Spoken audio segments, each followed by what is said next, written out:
எல்லாருக்கும் வணக்கம். நான் உங்கள் அர்ச்சனா தாமரைக்கணி. நான் இப்போ உங்களுக்கு சொல்ல போகிறது பலரும் அறியாத நம்ம மதுரை மீனாட்சி அம்மனின் தரிசன ரகசியத்தை பற்றி சொல்ல போகிறேன்.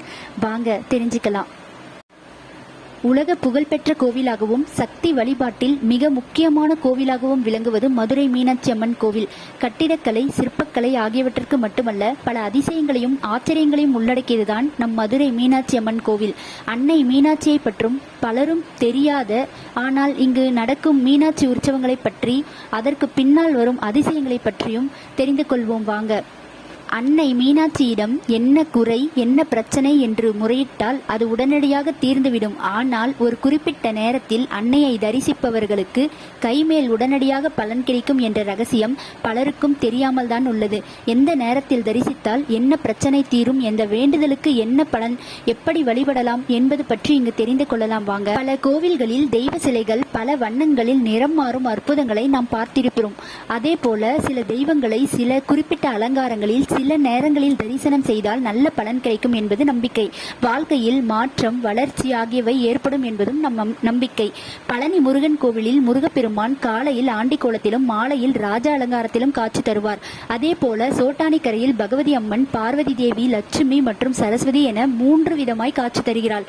அப்படி தெய்வங்கள் பலவிதமான ரூபங்களில் காட்சி தரும் கோவில்களில் ஒன்றுதான் நம் மதுரை மீனாட்சி அம்மன் கோவில். சிவன் கோவிலாக இருந்த போதிலும் இங்கு அன்னை மீனாட்சிக்கு பிரதான பூஜை நடைபெறும்.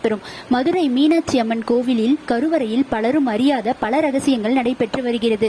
அந்த அரிய தகவல்களை பற்றி தான் நாம் இப்பொழுது தெரிந்து கொள்ளப் போகிறோம். மீனாட்சி அம்மன் தினமும் 8 விதமான அலங்காரங்களில் காட்சியளிக்கிறாள். அதாவது 8 விதமான சக்திகளாக பாவிக்கப்பட்டு அன்னைக்கு ஆராதனை நடைபெறுகிறது. இது மற்ற எந்த கோவில்களிலும் இல்லாத தனிச்சிறப்பாகவும் உள்ளது. அன்னை மீனாட்சியின் 8 விதமான அலங்காரங்கள்.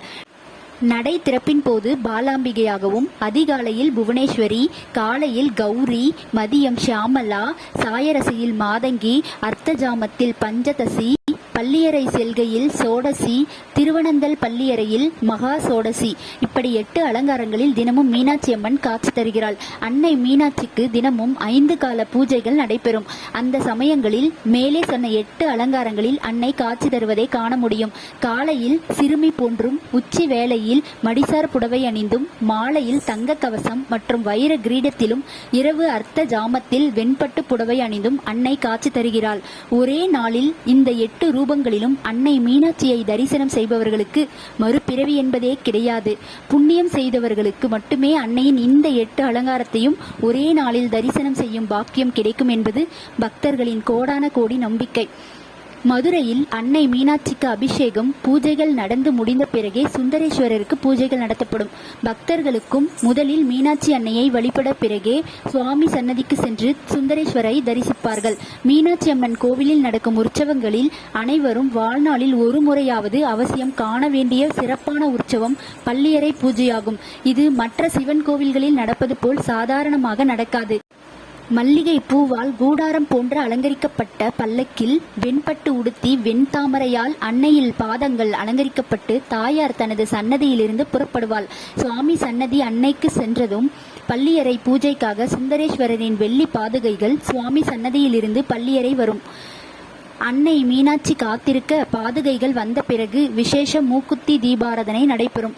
அன்னையின் உடை, மலர்கள் என அனைத்தும் வெண்ணிறமாக காட்சி தருவதால் அன்னை மீனாட்சியின் மாணிக்க மூக்குத்தியின் தரிசனத்தை தெளிவாக காண முடியும். அந்த நேரத்தில் பள்ளியறை பூஜையின் போது மொத்தம் 3 தீபங்கள் காட்டப்படும்.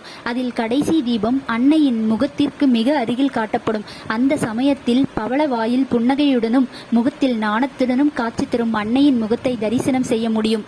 3வது தீபாராதனைக்கு பிறகு அன்னையின் சன்னதியில் திரையிடப்பட்டு அன்னையின் மூக்குத்தி பின்புறமாக நகர்த்தி வைக்கப்படும்.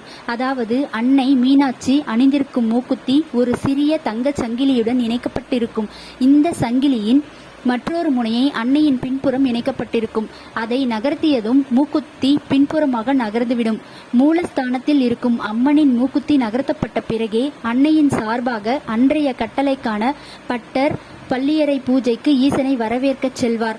அதாவது மூலஸ்தானத்தில் இருக்கும் அன்னை மீனாட்சி சுந்தரேஸ்வரரின் சன்னதிக்கு சென்று பாத பூஜை செய்து பள்ளியறைக்கு பூஜைக்கு அழைத்து வருவதாக ஐதீகம். பள்ளியறை பூஜை என்பது சிவசக்தி ஐக்கியத்தின் அடையாளமாக நடத்தப்படுவதாகும். இந்த தரிசனத்தை காண்பது மிகவும் சிறப்பானதாகும். பள்ளியறை பூஜைக்கு பிறகு அன்னையின் சன்னதி நடை சாத்தப்படும். பள்ளியறையில் பூஜை, பால், பழம், பாடல்கள், வாத்திய இசை என அனைத்து சடங்குகளும் முடிந்த பிறகு இரவு கோவில் நடை சாத்தப்படுவது வழக்கம்.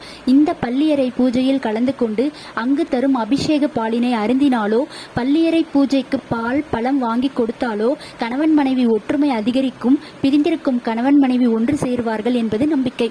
குழந்தை பாக்கியம் இல்லாதவர்கள், குழந்தை வரத்திற்காக பல காலமாக காத்திருப்போர் இந்த பள்ளியறை பூஜையில் அவசியம் கலந்து கொள்ளலாம். குழந்தை பாக்கியம் வேண்டுபவர்கள் அன்னை மீனாட்சி அதிகாலையில் சின்னஞ்சிறு சிறுமி அலங்காரத்தில் இருக்கும்போது தரிசனம் செய்து அங்கு நடக்கும் ஆராதனையை தரிசித்து மனமுருகி வேண்டிக் கொண்டால் கண்டிப்பாக குழந்தை பாக்கியம் கிடைக்கும். வியாபாரத்தில் நஷ்டம், வேலையில் பிரச்சனை உள்ளவர்கள் மாலை நேரத்தில் அன்னை மீனாட்சி வைர கிரீட அலங்காரத்துடன் காட்சி தரும் கோலத்தை தரிசனம் செய்தால் நல்ல முன்னேற்றம் கிடைக்கும். அன்னை மீனாட்சியின் இந்த அலங்கார ரகசியங்கள் உங்களுக்கு பிடித்திருந்தால் நம்ம ஏடிஎஸ் ஹாப்பி வேர்ல்டு சேனலை சப்ஸ்கிரைப் செய்து கொள்ளுங்கள். மேலும் உங்களுக்கு தெரிந்த சில சுவாரஸ்யமான தகவல்களையும் என்னுடன் பகிர்ந்து கொள்ளுங்கள். நன்றி.